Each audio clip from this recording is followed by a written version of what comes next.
So when you get to your foreign country that you're going to be studying abroad or living abroad in, there are a couple of things that you're going to need to do right off the bat. And the first thing is to set your watch or to make sure to change the time on your smartphone. Now, smartphones are great because usually with the smartphone you can actually take it and it automatically reprograms the time, but you can also have it keep track of your home country time, which is great because you don't want to be calling people at 3 o'clock in the morning.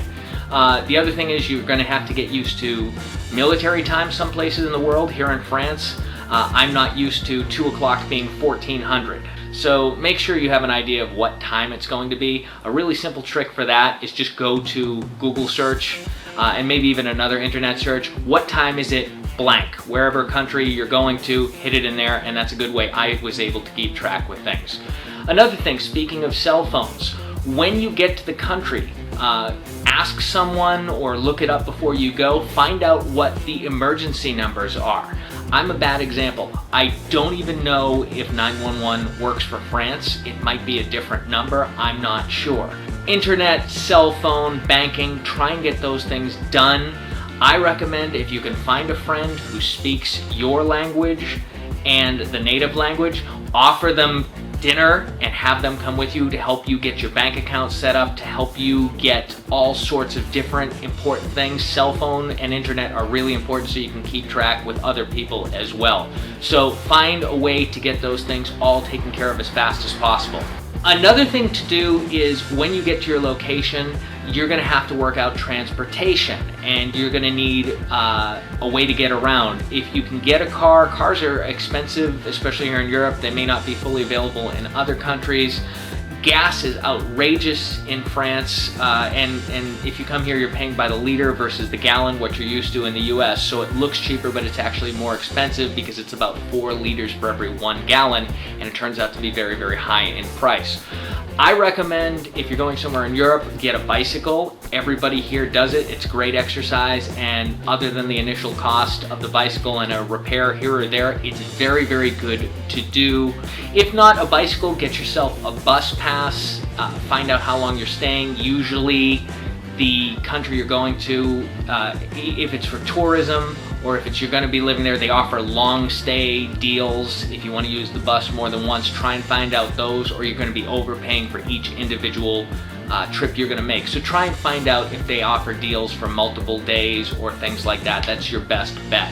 Walking works too. Get used to walking because sometimes that's just the easiest and you don't have to deal with any paperwork on rental car or anything like that, or maybe it's tricky to talk to somebody about a bus pass, but walking works sometimes too, but obviously that limits how far you can go.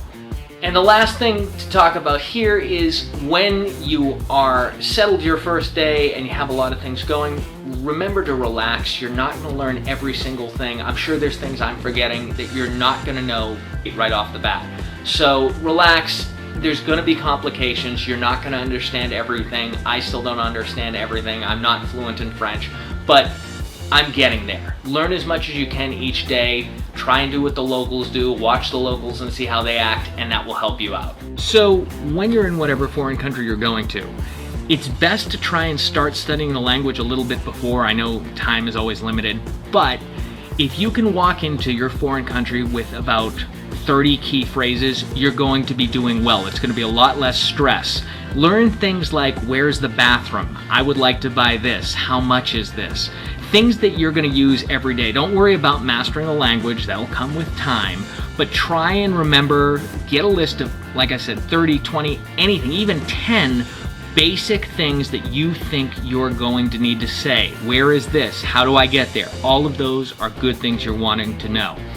Try and get into a language class as soon as possible. Again, you're not going to master everything in a day, but the sooner you can get into a language class and start talking to people and getting a feel for the mechanics of the language and just talking, it will be great for you. I was able to find a free French, Elementary French 1 class and Elementary French 2 class online.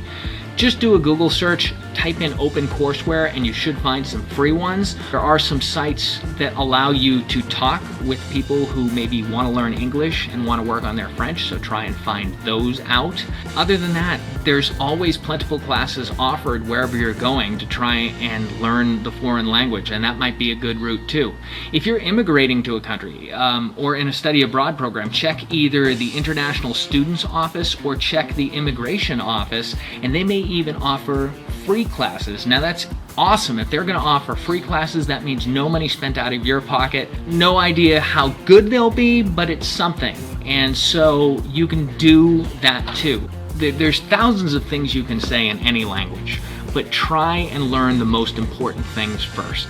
Another important thing about language is that you have the ability to communicate even if you can't speak the language. Think of it as charades or some kind of drawing game. If you can't communicate what you need to somebody, find a scrap piece of paper and draw it, and that really helps. Or if you can make gestures, that can help immensely. If you do know a little bit of a language, try and use what you can. People are genuinely impressed by that and try and help you out more, in my opinion, than if you don't. So use what you can, draw what you can, act out what you can. It'll all go a long way.